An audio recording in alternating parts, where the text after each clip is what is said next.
ଆଜି ଆମ ବର୍ଷାର ହଳଦୀ ସେରିମନିରେ ଏମିତି କଣ ଘମାଘଟ ହେଲା ଯେ ଶେଷରେ ନଣନ୍ଦଙ୍କ ମୁହଁ ଏମିତି ହେଇଗଲା।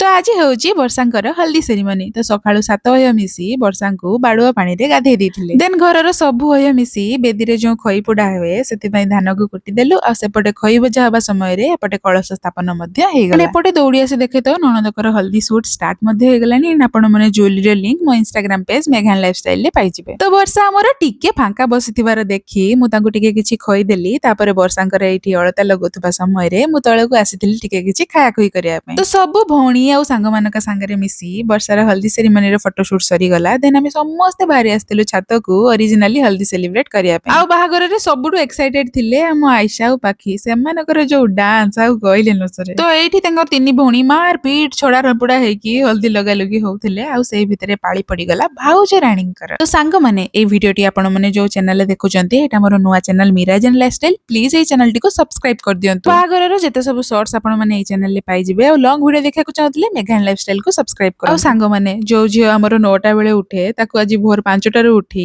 ଗାଧେଇ ପାଧେଇ ରେଡି କରି ପୁଣି ଟାଙ୍କି ପାଣିରେ ଗାଧେଇ ଦେଇଥିଲି। ଆଉ ଆମେ ତ ହେଲୁ ଦେଖଣାହାରୀ। ଆମେ ଏସବୁ ଜିନିଷ ଦେଖିକି ନାହିଁ ଥକି ଯାଉଥିଲୁ। ଆଉ ସିଏ ତ ହେଲେ ନିଜେ ବ୍ରାଇଡ, ସେ ଥକି ଯିବେନି। ଆଉ ଏପଟେ ଆମ ବ୍ରାଇଡ କୁ ଭୋକ ଲାଗିବା ସହିତ ଏପଟେ ଫଟୋଗ୍ରାଫର ମାନେ କହୁଛନ୍ତି ପୋଜ ଦିଅନ୍ତୁ। ଆଉ ମଣିଷ କେତେ ହସିଲା ବାଲା ଏକ୍ସପ୍ରେସନ ଦବ, ଯାହା ହେଲେ ବି ତ ତାକୁ କଷ୍ଟ ହଉଥିବ ନା। ତ ହଳଦୀ ଦିନରେ ଆମେ ତ ସମସ୍ତେ ବହୁତ ଏଞ୍ଜୟ କଲୁ। ଆଉ ଆପଣ ମାନେ ଏଞ୍ଜୟ କଲେ କି ନାହିଁ? ଏଣ୍ଡ ହଁ, ଆପଣ ମାନେ ମ୍ୟାରେଜ ର ସର୍ଟସ ଦେଖିବାକୁ ଚାହୁଁଥିଲେ ମୋର ଏଇ ଚ୍ୟାନେଲଟିକୁ ସବସ୍କ୍ରାଇବ କରନ୍ତୁ।